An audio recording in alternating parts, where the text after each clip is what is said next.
Depuis Bangui-la-Coquette, vous suivez avec nous la marche organisée en faveur de la paix. Vous avez vu, des milliers de jeunes sont sortis pour dire stop à la guerre, oui à la paix. Les Centrafricains ne veulent pas de la guerre. Ils veulent la paix, ils veulent aller aux élections, ils veulent eux-mêmes choisir de façon démocratique leur président. Nous allons les suivre une fois de plus. On va aller vers les leaders de l'organisation de cette marche pour nous en dire plus.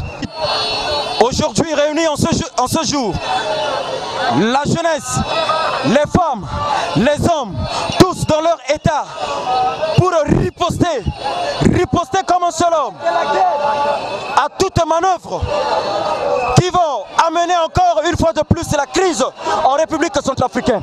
Nous avons compris la démarche, nous avons compris, ce n'est plus ce Centrafricain d'hier, mais ce Centrafricain d'aujourd'hui.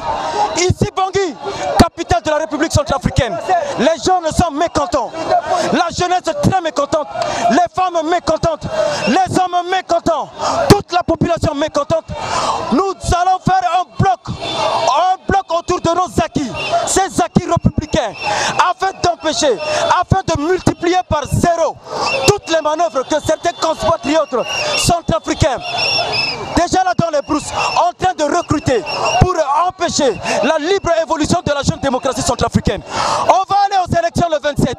Toute décision sera prise, je le dis, toute décision sera prise par la population.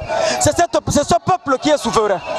Voici donc là la logique de cette démarche africaine. Nous voulons la paix, on ne veut plus la guerre, on ne veut plus le coup d'État, on ne veut plus, trop c'est trop, ça suffit. Nous, les jeunes, on se sont levés pour riposter contre tout acte mené par les autres leaders politiques, soi-disant coalition COD 2020.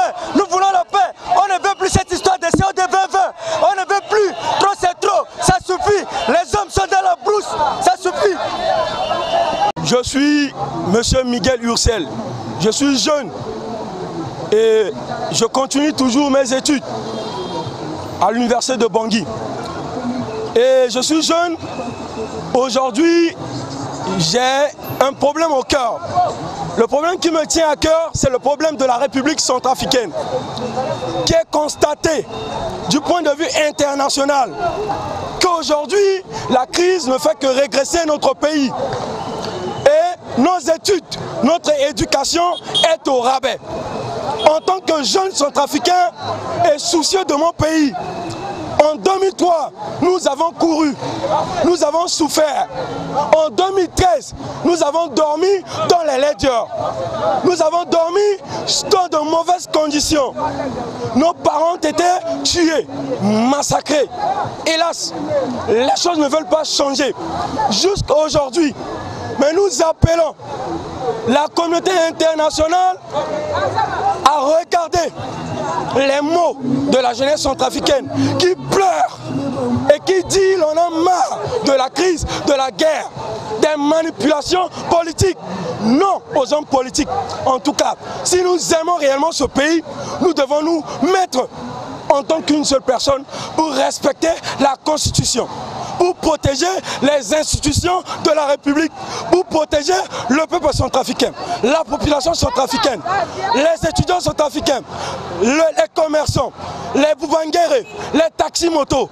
Toutes ces personnes sont des acteurs de la paix et ils veulent que le pays puisse avancer dans la paix. Ils refusent toute manipulation et nous appelons nos frères aujourd'hui qui se mettent dans les postures pour contribuer à la tuerie des populations, au massacre civil, de se mettre dans leur tête qu'ils sont fils de ce pays.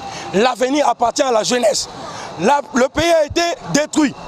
Depuis 1950, on a pillé les grandes entreprises de la place. Lucatex a été détruit par les vieux. Je réitère. Le Socasic a été détruit par les vieux. Les grandes entreprises ont été sujets de pillage. Mais on dit que c'est la jeunesse qui prend les drogues. On dit que c'est la jeunesse qui est soumise à l'analphabétisation. Parce qu'il n'a pas de structure adéquate. Ou il n'a pas une personne ferme pour entretenir cette jeunesse. Quelle est la politique du gouvernement? C'est la redistribution des ressources sur toute l'étendue du territoire. C'est ça le rôle d'un État.